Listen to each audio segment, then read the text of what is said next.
사랑하는 성도 여러분, 우리는 지난주부터 선교적 교회를 살피고 있습니다. 설립 40주년을 맞아서 앞으로 우리가 나아가야 할 방향성, 바로 선교적 교회다 말씀을 드리고 있습니다. 선교적 교회, 미셔널 처치, 선교 많이 하면 선교적 교회 아닌가? 그렇게 생각할 수 있습니다. 선교사 많이 후원하고 선교지에 비전 트립 많이 보내고 병원 짓고 학교 짓고 선교적 교회다 이렇게 할 수 있습니다. 이제껏 선교라는 것은 바로 그것이었습니다. 돈과 시간과 인력을 많이 투입해 가지고 기독교인이 없는 곳에 복음을 전하고 회심자를 얻는 일, 그게 선교였습니다. 여러분, 그것이 선교라고 하니까 이걸 누가 잘할 수 있겠습니까? 돈이 많은 교회, 사람이 많은 교회, 큰 교회, 교회가 크면 클수록 선교는 힘을 얻고 확장이 되었습니다.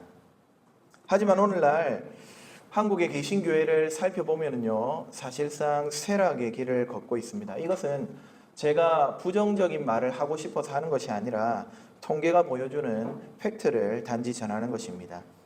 한때 1,000만 명 신자라고 자랑스러워하던 때가 있었지만은 지난 인구 센서스에서 보여주는 결과는 약 한 800만 명대였습니다. 그런데 그것도 기독교 이름을 붙이고 있는 온갖 이단들을 다 포함해서 800만 대입니다. 그러니까 보수적으로 접근하는 학자들은요, 순수 개신교 인구는 한 500만 명 정도 될까 그렇게 예상합니다. 지난 10년간 2012년부터 2023년까지 기독 인구 비율은 22%에서 6% 감소한 16% 정도라는 통계가 있습니다. 물론 여러분, 이 16%도 이단들 다 포함한 숫자입니다. 실제로는 한 10%, 우리 5천만이니까 한 500만 그 정도 수준이라 볼 수 있습니다. 교회만 아니라 사람들이 종교 자체를 떠나고 있습니다. 2012년에는 종교인이 55%, 비종교인이 45%, 이래서 종교를 가진 사람이 많았는데 작년 조사 결과에 따르면 비종교인이 63%, 종교를 갖고 있는 사람은 37%. 여러분, 그 37% 안에서 우리 교회가, 기독교가 또 비중을 차지해야 되니까 얼마나 기독교인 비중이 적겠습니까? 우리 사회 전체가 아주 빠르게 탈종교화 되어가고 있다는 사실을 우리는 알 수가 있습니다. 이처럼 사람들이 교회를 떠나고 또 재정이 줄어드는 상황에서 당연하게도 선교는 타격을 입을 수밖에 없습니다. 멀리 볼 것도 없이 우리 교회가 이 세계 선교를 위해서 힘쓰는 비중을 생각해 보면은 이해가 가능할 겁니다. 우리 교회 매월 선교사님을 위해 후원금을 보내지만 사실은 그 돈이 턱없이 적습니다. 물론 우리 나름대로 최선을 다해 돕습니다만은 실제 현장에서 필요한 재정을 생각하면은 적은 것이 확실합니다. 우리 교회가 매년 지출하는 총 재정, 경상비, 그리고 우리 통합선교회가 지출하는 돈, 그 외에 이런저런 돈들을 다 합쳐보면은요, 그 총 재정에서 선교비가 차지하는 비율은 약 한 1% 정도입니다. 1%입니다. 1%. 주님은 땅끝까지 증인이 되라고 하셨네. 그래서 가서 복음을 전하라고 하셨는데, 여러분, 그 명령을 받은 우리 교회는 우리 힘의 1% 정도만 사용하고 있습니다.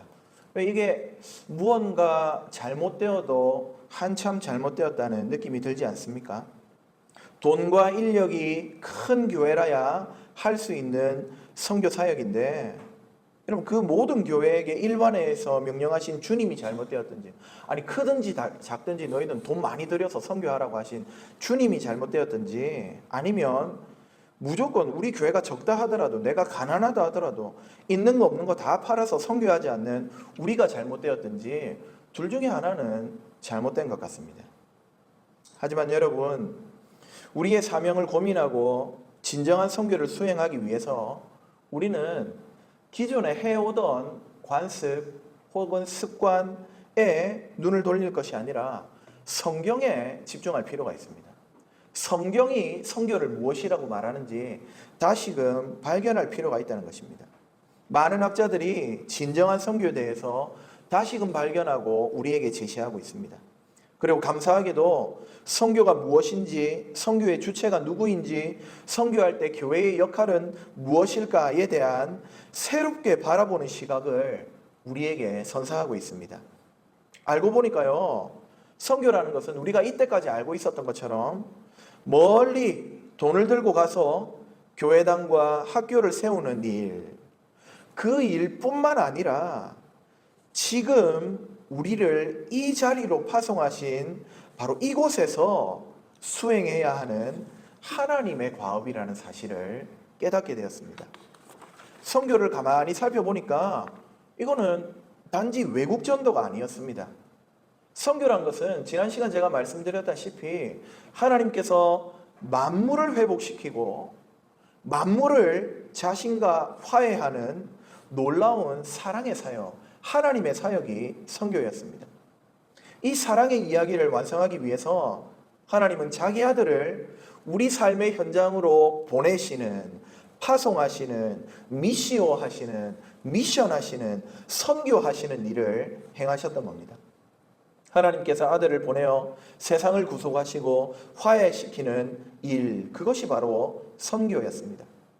하나님은요, 선교하실 때 자기 아들을 멀리 엄한 곳에 보내지 않았습니다. 예수님은 하나님의 백성들의 삶의 자리로 파송을 받으셨고요. 같은 얼굴, 같은 언어, 같은 삶을 살아가는 이웃들 사이에서 하나님의 선교, 세상 만물을 화목케 하는 사역을 수행하셨습니다. 이 선교에서 주님은요, 다양한 일들을 행하셨습니다. 병든 자를 고치는 의료 사역을 하셨고 슬픈 자를 위로하는 상담 사역을 하셨습니다.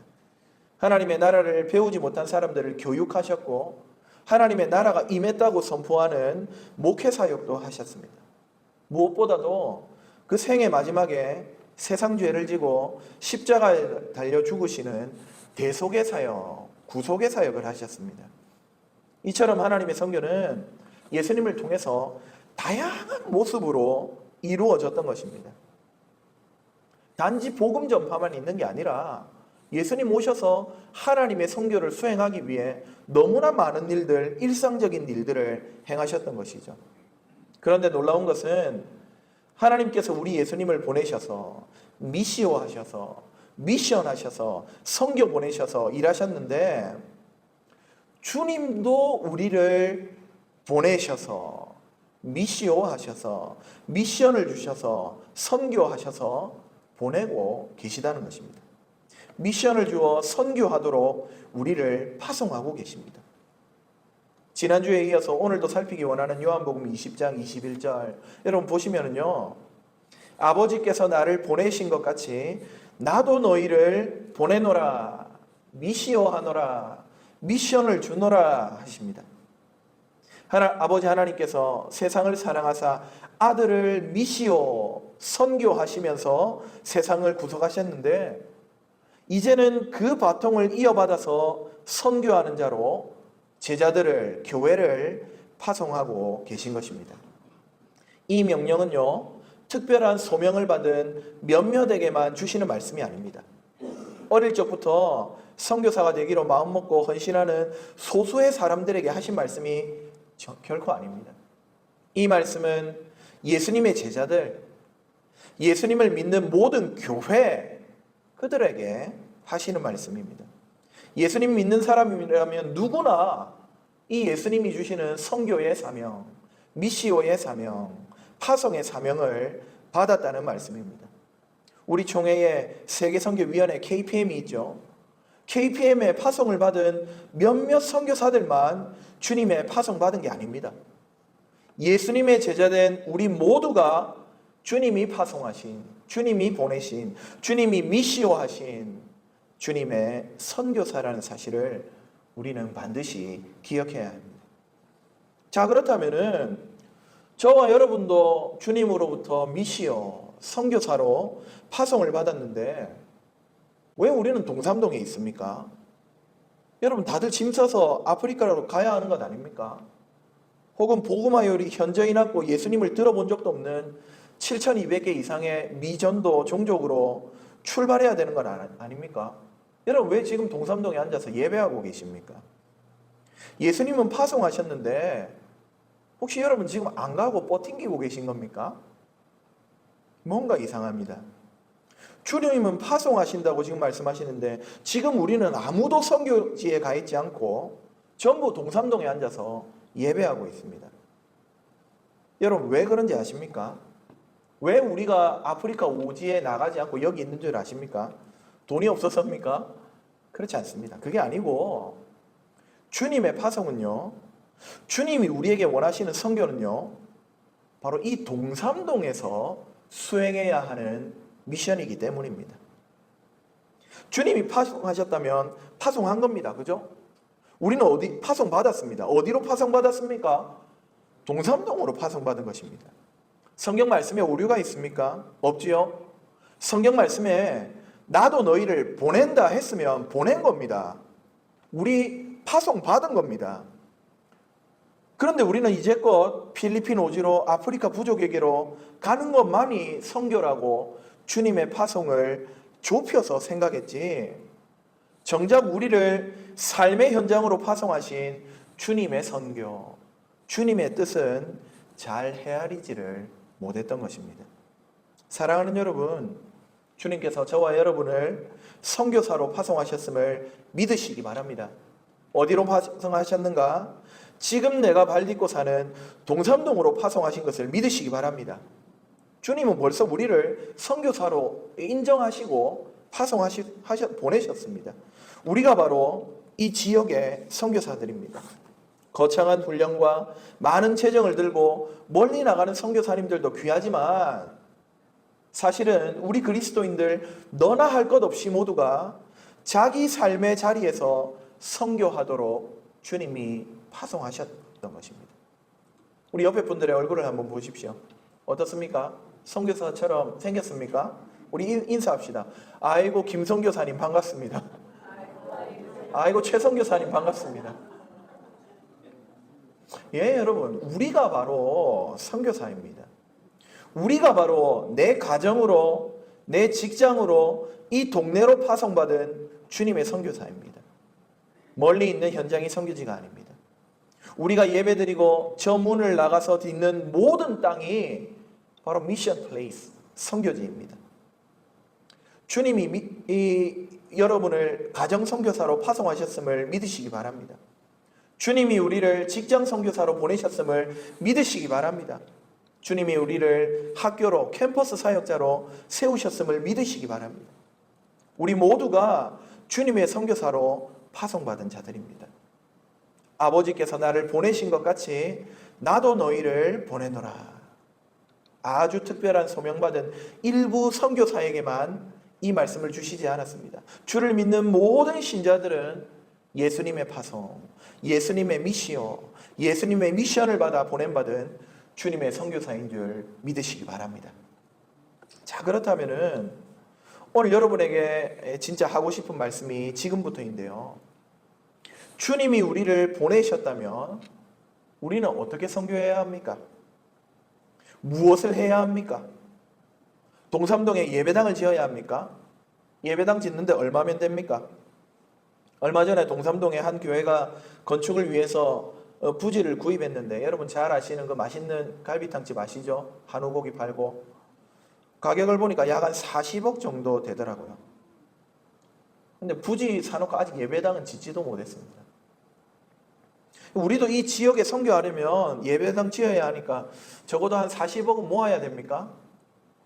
우리가 한 명당 얼마씩 내야 됩니까? 큰일이네요. 그래도 뭐 우리 안에 그 정도 재력 있는 분들 많이 있지 않습니까? 옆에 분들 보십시오. 뭐 잘 사시는 것 같은데. 안 되면 뭐 제가 한번 허세 한번 부려봤습니다. 저는 40억이 아니라 40만 원도 잘 없어가지고 빌빌댑니다. 돈이 없는데 어떻게 선교해야 됩니까? 어떻게 이 파송받은 동삼동 땅에서 하나님의 선교를 수행해야 합니까? 오늘 그 해답을 말씀을 드리려고 하는 겁니다. 사랑하는 여러분, 선교는요, 무엇을 행하는 과업 이전에 존재라는 사실을 여러분 기억하시기 바랍니다. 따라 한번 해볼까요? 과업 이전의 존재. 과업 이전의 존재. 과업, 사역하기 이전에 존재가 중요합니다. 어떤 존재로 서 있느냐, 어떤 존재로 변화됐는지 알고 그것을 깨닫고 누리며 사느냐, 여러분 그것이 선교의 출발점입니다. 많은 사역과 업적을 남기는 것을 저는 결코 부정하지 않습니다.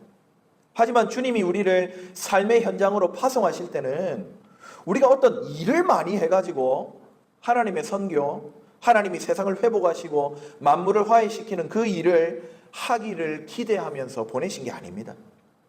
주님은 그저 우리 주님이 파송받을 때의 그런 모습을 우리도 본을 받아서 살아가기를 기대하면서 우리를 파송하신 겁니다. 주님이 파송받을 때 주님의 모습은 어땠습니까? 주님은 어떤 존재였습니까? 주님은 하나님과 서로 연합하고 사랑하는 그런 존재로 이 땅에 보냄받았습니다. 오늘 말씀에 예수님이 나도 너희를 보낸다고 했죠. 나도입니다. 예수님은 하나님이 하신 것처럼 따라하고 있습니다. 하나님이 아들 예수님을 보낼 때 어떤 모습이었느냐? 연합과 사랑의 모습이었습니다. 그 모습이 요한복음 17장에 잘 나타나고 있습니다. 요한복음 17장 8절부터 11절의 말씀입니다. 제가 한번 읽어드리겠습니다. 나는 아버지께서 내게 주신 말씀들을 그들에게 주었사오며 그들은 이것을 받고 내가 아버지께로부터 나온 줄을 아버지가 파송하셨죠. 참으로 아오며 아버지께서 나를 보내신 줄도 믿었사옵나이다. 내가 그들을 위하여 비옵나니 내가 비옵는 것은 세상을 위함이 아니요 내게 주신 자들을 위함이니이다. 그들은 아버지의 것이로소이다. 지금 예수님이 아버지로부터 파송을 받아서 이 땅에서 선교 과업을 잘 감당하셨는데 이제 우리 주님 조금 이따 십자가 지시고 부활하신 다음 승천하시면은 이 땅에 안 계시죠. 제자들과 떨어져야 됩니다. 그래서 남아있을 제자들 그들을 위하여 기도하십니다. 뭐라고 기도하십니까? 11절입니다. 나는 세상에 더 있지 아니하오나 그들은 세상에 있사옵고 나는 아버지께로 가옵나니 거룩하신 아버지여 내게 주신 아버지의 이름으로 그들을 보존하사 우리와 같이 그들도 하나가 되게 하옵소서. 우리와 같이 그들도 하나가 되게 하옵소서. 여러분 이 기도의 별명이 대제사장적 기도입니다. 예수님의 대제사장적 기도. 예수님은 이제 말씀드린 대로 십자가 부활 다음 승천하실 겁니다. 그러면 예수님을 이어서 자기 제자들이 이 땅에서 하나님의 선교를 감당해야 하죠. 예수님을 파송하신 하나님처럼 예수님도 제자들을 이 땅 곳곳으로 파송하시는데 삶의 현장으로 보내시는데 파송받는 제자들을 위해 긍휼과 자비로 대제사장의 마음으로 기도하는 내용이 요한복음 17장입니다. 이 기도에서 주님이 구하는 게 무엇입니까? 우리와 같이 그들도 하나가 되게 하옵소서. 여러분 제자들을 선교사로 파송하시면서 재정이 많아지게 하옵소서 기도하지 않습니다. 건강을 주옵소서 하지도 않습니다. 우리가 자주 기도하듯이 동역자를 잘 만나게 해달라고도 구하지 않습니다. 우리 주님의 기도 제목은 아버지와 주님이 하나인 것처럼 이 파송받는 제자들도 하나 되게 해주십시오. 연합을 구하고 계십니다. 여러분 앞으로 제자들이 할 일이 얼마나 많습니까? 심지어 그들은 고난과 핍박도 받아야 하는데 인내를 구하거나 핍박이 잘 지나가도록 간구하지도 않습니다. 우리 주님은 그 모든 과업 이전에 우리가 연합하는 것, 우리가 하나 되는 것, 우리가 서로 사랑하는 것, 그것을 제일 중요하게 여기고 지금 아버지께 구하고 계신 겁니다. 이것은 분명 하나님이 예수님을 파송하실 때 그 선교 과업을 수행하는 출발점이 아버지와 아드님이 하나였기 때문에 지금 아드님도 이것을 구하는 것입니다.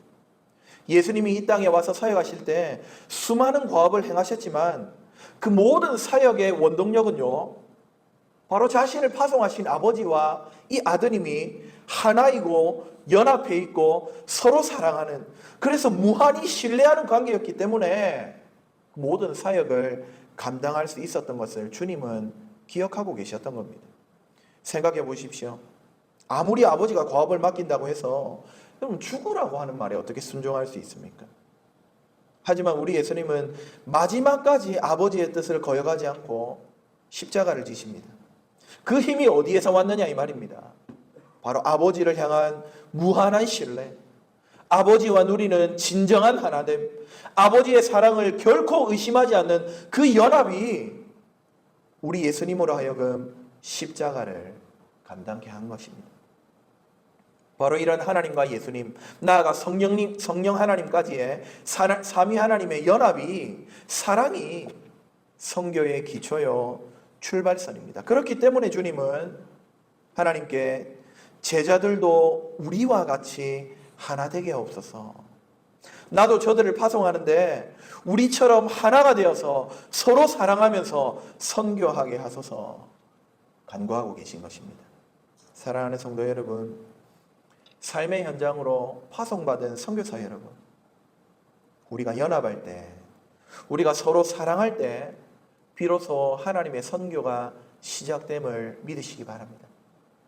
많은 사역과 과업 이전에 우리가 하나 되어 섬기며 서로를 위할 때 거기서부터 하나님은 선교를 이루어 가십니다. 세상이 어떤 곳입니까? 세상은 대립과 반목의 장입니다. 기성세대는 MZ세대를 이해하지 못해 의아해합니다. MZ세대는 기성세대를 틀딱이라며, 여러분 틀딱이라는 말 들어보셨습니까? 잘 모르십니까? 어른들 놀리는 말입니다. 노인들이 이야기할 때 노인들 보통 틀리를 하신 분들이 많잖아요.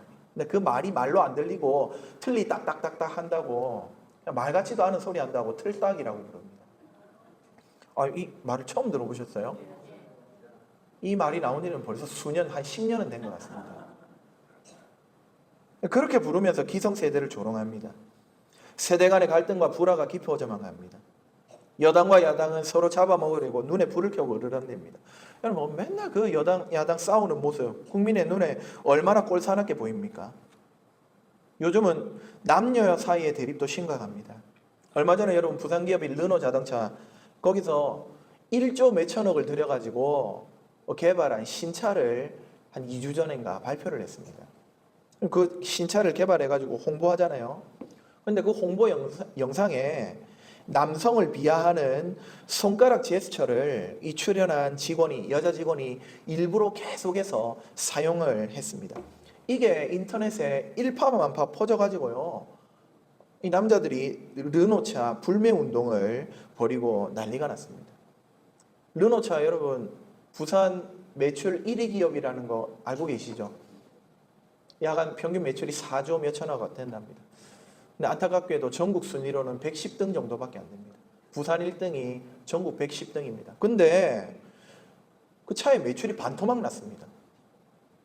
안 그래도 기업이 없는 부산인데 남녀 갈등으로 인해서 전 시민이 피해를 입게 생겼습니다.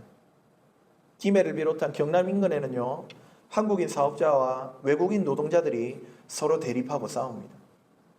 학교에선 다문화 아이들이 조롱받습니다. 휴거지. 여러분 휴거 들어보셨어요? 이 말도 모릅니까? 여러분 뉴스 인터넷 좀 보셔야 돼요. 유튜브 앞으로 하루에 2시간씩 꼭 보시는 걸로. 휴거지, 이거는요, LH 주공이 요즘 짓는 아파트 이름이 뭡니까? 휴먼시아죠. 휴먼시아에 사는 거지라는 말입니다. 학교 아이들이 자기 반에 있는 주공 아파트, 임대 아파트에 사는 아이들을 휴거지 이렇게 하면서 놀립니다. 엘사 들어보셨어요? 엘사 겨울왕국 주인공 이름이잖아요. 엘사는 뭐냐? LH 사는 거지. 엘사 거지. 개거지 들어보셨어요? 개거지 뭔지 아십니까? 개근 거지. 평소 때 집이 가난해가지고 해외여행, 보통 아이들 학교 빠지고 여행 갈 때 학교에 뭡니까? 체험학습을 내거든요. 대부분의 아이들이 부모 일정 맞춰가지고, 또 요즘은 꼭 학교 교육에 매이지 않기 때문에 또 가족 여행 계획이 있으면은 그 체험학습 신청하고 주중에도 다 여행을 떠납니다. 근데 가난해서 돈이 없어서 한 번도 그 여행을 떠나지 못한 애들, 그래서 개근상 받는 아이들, 개근상 받으면 개거지 소리를 듣습니다. 이 웃을 일이 아닙니다, 진짜. 학교의 아이들이 어른들이 만들어 놓은 이 프레임에 완전히 녹아 들어가지고 비난하고 조롱하고 욕하고 왕따시키고, 아이들이 빈부격차를 이유로 이런 일들을 자행합니다. 여러분, 세상이 이렇습니다. 세상에 하나됨은 없습니다. 세상에 연합은 없습니다. 있어도 서로의 이익을 위해서 규율과 규약에 따라 표면적으로 또 서로 매너 있게 그 정도 수준에서 연합할 뿐입니다. 여러분, 바로 그런 세상으로 파송을 받을 때 우리는 세상과 구별된 모습을 보여주어야 한다는 것이죠. 삼위 하나님처럼 서로 연합해야 하는 줄 믿으시기 바랍니다. 예수께서 너희가 서로 사랑하면 이로써 모든 사람이 너희가 내 제자인 줄 알리라. 여러분, 우리가 서로 사랑할 때 선교가 일어나는 겁니다. 서로 사랑할 때, 하나 될 때, 세상과 다른 모습을 보여줄 때 선교적 사명이 시작되는 것입니다. 미국의 덴버 신학교에 정성우 교수라는 분이 있습니다. 한국이 낳은 세계적인 신학 석학입니다. 그분의 책 가운데 삶 속에 적용하는 삼위일체 신학이라는 책이 있거든요. 그 책에서 뭐라고 말하는 거 하면은 미셔널 처치, 선교적 교회는 존재론적 선교다, 이렇게 말합니다. 여러분, 선교란 단순히 우리가 무슨 과업을, 임무를 하는가의 문제가 아니라 우리가 어떤 사람으로 존재하느냐의 문제라고 그 교수님이 정당하게 말한 것입니다. 진정한 선교는 우리가 일상에서 살아내는 삶의 방식, 우리의 존재 자체로부터 시작합니다. 우리가 하나 될 때, 우리가 서로 사랑할 때 우리의 일상적인 삶이 하나님의 사랑과 은혜를 드러내는 선교의 통로가 될 수도 있는 것입니다. 그러므로 사랑하는 성도 여러분, 오늘 우리 함께 결단하기를 부탁드립니다. 하나됨을 위해 더욱 힘쓰는 저와 여러분이 되기를 주님의 이름으로 축복합니다. 내 방식, 내 생각만 고집하지 않고 서로의 다름을 인정하고 존중하면서 살아갑시다. 세대 간의 장벽을 허물고 서로에게 배우고 성장합시다. 여러분, 이것이 파송받은 제자가 선교하는 방식입니다. 우리 교회 안에 있는 어른 세대 여러분, 이 교회의 미래인 젊은 세대를 좀 이해하고 품으려고 노력합시다. 그들의 언어와 그들의 문화를 배우고 그들의 고민에 귀를 기울이며 그들의 열정과 재능을 인정하고 지지해 주시면 좋겠습니다. 또 반면에 젊은 세대 여러분, 기성세대를 존중하고 그들의 경험과 지혜를 배우려고 하는 존경의 자세를 가지십시오. 어른들이 걸어온 길, 그들의 헌신과 노고를 인정하고 감사하는 마음을 가지십시오. 우리 교회가 오늘까지 올 수 있었던 것은 모두가 이 기성세대의 땀과 눈물, 헌신적인 기도 덕분 아닙니까? 앞으로 이 교회의 바통을 이어받아 섬기겠다는 그런 책임감을 우리 젊은 세대들이 가져야 하겠습니다. 이렇게 우리가 서로를 이해하고 존중하며 하나 될 때에 우리 교회는 이 땅에서 하나님의 사랑을 보여주는 작은 천국이 될 수 있는 것입니다.